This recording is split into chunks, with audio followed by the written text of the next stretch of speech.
എത്രയും സ്നേഹമുള്ള സഹോദരി സഹോദരന്മാരെ, ജൂലൈ മാസം ഈശോയുടെ പരിശുദ്ധ രക്തത്തിൻ്റെ മാസമാണ്. ഈശോയുടെ പരിശുദ്ധ രക്തമാണ് നമ്മളെല്ലാവരെയും വിശുദ്ധീകരിക്കുകയും ശുദ്ധീകരിക്കുകയും നമ്മുടെ രോഗങ്ങളെല്ലാം വിമുക്തമാക്കുകയും ചെയ്യുന്ന ക്രിസ്തുവിൻ്റെ പരിശുദ്ധമായ രക്തമാണ്.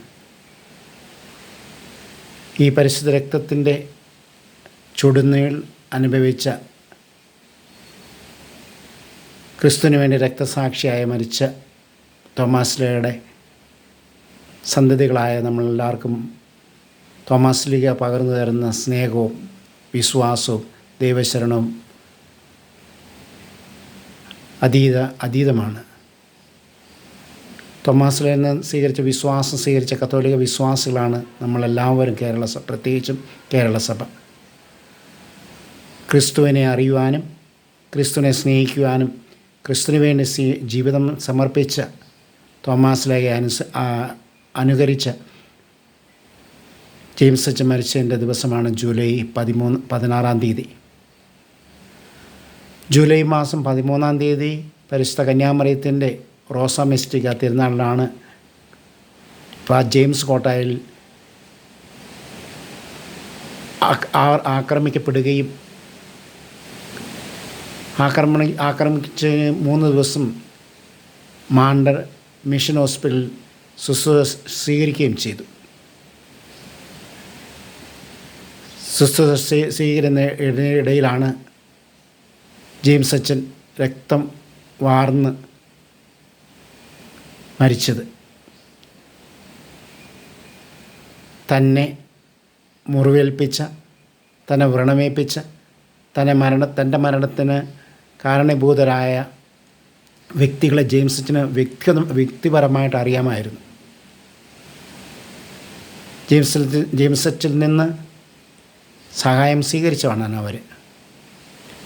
രക്തം ഒഴുകുമ്പോൾ വിശ്വാസികൾ ചോദിച്ചു, അച്ഛാ അതാരാ ചെയ്തത് എന്ന്. ജെയിംസ് അച്ഛൻ്റെ ഉത്തരം, എനിക്കറിയാം, ആ മകനെ ഞാൻ ക്ഷമിക്കുന്നു, ആ മകന് വേണ്ടി ഞാൻ പ്രാർത്ഥിക്കുന്നു എന്ന് പറഞ്ഞാണ് അച്ഛൻ നവാത്താറിൽ നിന്ന് മാണ്ഡ്രയ്ക്ക് പോയത്. ആ പോയ വഴിയിലെല്ലാം അച്ഛൻ ആ മനുഷ്യന് വേണ്ടി പ്രാർത്ഥിക്കുകയും രക്തസാക്ഷ്യം വഹിക്കുകയുമാണ് ചെയ്തത് ജെയിംസ് അച്ഛൻ. ആ ക്രിസ്തുവിന് വേണ്ടി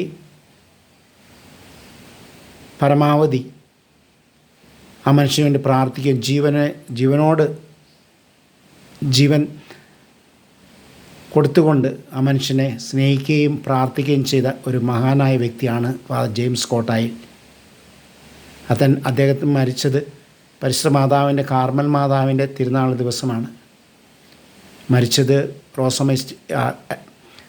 അക്രമികളാൽ ആക്രമിക്കപ്പെട്ടത് റോസമെസ്റ്റിക്കയുടെ തിരുനാളിലും അച്ഛൻ മരിച്ചത് കാർമൽ മാതാവിൻ്റെ തിരുനാളിലുമാണ്. ഒരു വിശുദ്ധമായ മരണമാണ് എന്ന് നമുക്ക് പ്രത്യേകം പറയാം. തന്നെ ആക്രമിച്ചവർക്ക് വേണ്ടി പ്രാർത്ഥിച്ച് ക്ഷമിച്ച് നാടിൻ്റെയും നഗരത്തിൻ്റെയും വിശ്വാസ വളർച്ചയ്ക്ക് വേണ്ടി സഹിച്ച് മരിച്ച വൈദികനാണ് ജെയിംസ് കോട്ടായിൽ. ചെറിയ വയസ്സിൽ തന്നെ എൻ്റെ മാതാപിതാക്കന്മാർ, പ്രത്യേകിച്ച് എൻ്റെ പിതാവ് കോട്ടായിൽ കുടുംബത്തിൽ നിന്നുള്ള ചാക്കോ കോട്ടായിൽ, നമ്മുടെ കുടുംബത്തൊരു രക്തസാക്ഷിയുണ്ട്, ക്രിസ്തുവിന് വേണ്ടി മരിച്ച ഒരു വ്യക്തിയുണ്ട്, ജെയിംസ് കോട്ടായിലാണെന്ന് പറഞ്ഞു തരുമായിരുന്നു.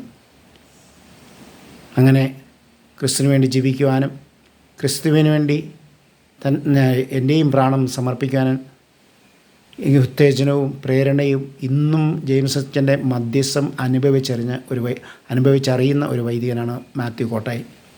ഒത്തിരി നന്ദിയോടെ ഈ സന്ദേശം സ്വീകരിക്കുന്നവർ കർത്താവിനെ കൂടുതലായിട്ട് സ്നേഹിക്കുവാനും കൂടുതലായിട്ട് അറിയുവാനും കൂടുതലായിട്ട് മറ്റുള്ളവർക്ക് പകർന്നു കൊടുക്കാനും ഇടതരട്ടെ എന്നും പ്രാർത്ഥിക്കുന്നു. ജെയിംസിൻ്റെ മധ്യസ്ഥത്തിൽ എല്ലാവർക്കും ഞാൻ നന്മ നേരുന്നു. ജെയിംസ് അച്ഛൻ നമ്മുടെ കുടുംബത്തെയും നമ്മുടെ നഗരത്തെയും നമ്മുടെ വിശ്വാസത്തെയും വളരുവാനുള്ള ശക്തി ഊർജിതവും കർത്താവിൽ നമുക്ക് പ്രാപിച്ചു തരട്ടെ എന്ന് പ്രാർത്ഥിക്കുന്നു. എല്ലാവർക്കും ജൂലൈ മാസത്തിൽ രക്തസാക്ഷിയായ ജെയിംസ് അച്ഛൻ്റെ സ്മരണയിൽ പ്രാർത്ഥനയിലും പ്രായശ്ചിത്തത്തിലും സഹായങ്ങളും അപേക്ഷിച്ച് അടുക്കുന്ന വ്യക്തികൾക്കും ഞാൻ എൻ്റെ അഭിനന്ദനങ്ങളും പ്രാർത്ഥനകളും നേരുന്നു. നമുക്ക് വേണ്ടി ജെയിംസ് അച്ഛൻ മധ്യസ്ഥം അപേക്ഷിക്കട്ടെ. നമ്മുടെ കുടുംബങ്ങളിലുള്ള വിശ്വാസം കൈമാറുവാനും വിശ്വാസത്തിൽ ജീവിക്കുവാനും വരം തരട്ടെ എന്ന് ഞാൻ പ്രത്യേകം പ്രാർത്ഥിക്കുന്നു. നമുക്കും ജെയിംസ് അച്ഛനോട് ചേർന്ന് മറ്റുള്ളവരെ ക്ഷമിക്കാം, മറ്റുള്ളവർക്ക് വേണ്ടി പ്രാർത്ഥിക്കാം. നല്ലവനായ ദൈവം നമ്മളെല്ലാവരെയും അനുഗ്രഹിക്കട്ടെ എന്ന് നമുക്ക് പ്രാർത്ഥിക്കാം. ക്രൂശിതനായ ക്രിസ്തുവാണ് നമുക്കെല്ലാവർക്കും ഊർജിതവും ശക്തിയും വിശ്വാസവും സ്നേഹവും. ക്രിസ്തുവിൻ്റെ സ്നേഹത്തിൽ നിന്ന് എന്ത് നമ്മളെ വേർപ്പെടുത്താൻ സാധിക്കും? മരണമോ എന്നാണ് പൗലോസ് പറയുന്നത് റോമാക്കാർക്ക് എഴുതിയ ലേഖനത്തിൽ. ഒന്നിൽ നിന്ന് നമ്മളെ സ്നേഹിക്കാൻ, ഒന്നിൽ നിന്ന് നമ്മളെ മാറ്റി നിർത്താൻ പറ്റുകയില്ല. ജീവൻ കൊടുത്ത് ജീവൻ സമർപ്പിച്ചുകൊണ്ട് സ്നേഹിച്ച ജെയിംസ് അച്ഛൻ്റെ മാതൃകം നമ്മുടെ ക്രൈസ്തവ വിശ്വാസത്തിലേക്ക് ഒത്തിരി ശക്തി പകർന്നു തരട്ടെ എന്ന് ഞാൻ ആഗ്രഹിക്കുന്നു, പ്രാർത്ഥിക്കുന്നു, നന്മ നേരുന്നു. ദൈവം നമ്മളെല്ലാവരെയും അനുഗ്രഹിക്കട്ടെ.